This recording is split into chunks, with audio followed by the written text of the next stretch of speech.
We're going to talk about finding y-intercepts and x-intercepts now, because both of those things are very useful for graphing rational functions. To locate a y-intercept, all you have to do is plug in a 0 into your rational function and hope that the 0 does not create an undefined function. If you plug a 0 in and the denominator becomes 0, then you know that this function is not going to touch the y-axis while it's graphing. So let's start with A.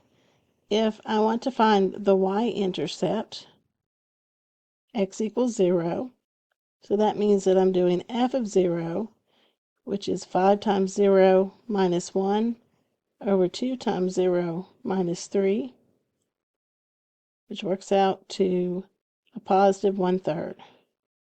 So 0, 1/3 is on my graph, and 1/3 is the y-intercept. On g of x, once again, if I want to find the y-intercept, x equals 0. So I'm going to have g of 0 equals negative 3 times 0 minus 5 over 0 squared minus 2 times 0 minus 1, which is negative 5 over a negative 1, which works out to 5. So the y-intercept is 0, 5.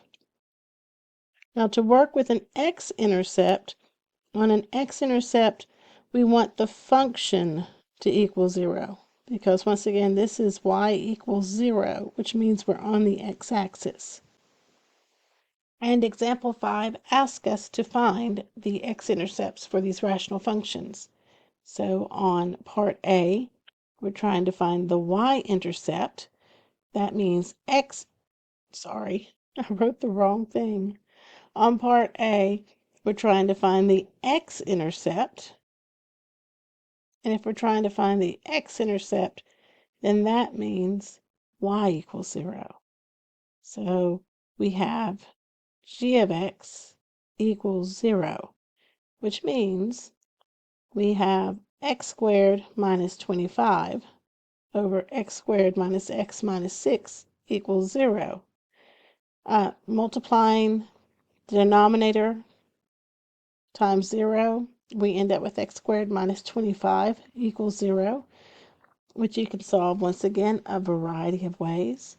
Perhaps the simplest way would be to move the 25 to the right-hand side and then take the square root of both sides. You get x equals plus or minus 5. So that means our x-intercepts, there's two of them, happens at 5, 0 and negative 5, 0. On h of x, once again, if you're going to do the x-intercept, then y equals 0. So h of x, we're saying this whole thing equals 0. So what that works out to, and I hope you notice it up here, is when you're doing an x-intercept, it's all about the numerator. Because in the end, this is what you're going to be left with. However, if you want to go ahead and write the denominator, you can. And then when you do that multiplication of the denominator times the numerator of the other side, we end up with x cubed minus x squared minus 2x equals 0. And then we need to figure out what these intercepts are. So I can do this by factoring. I can factor out an x. And when I do, I end up with this particular quadratic, x squared minus x minus 2 equals 0. And this can also be factored, or you can use a quadratic formula.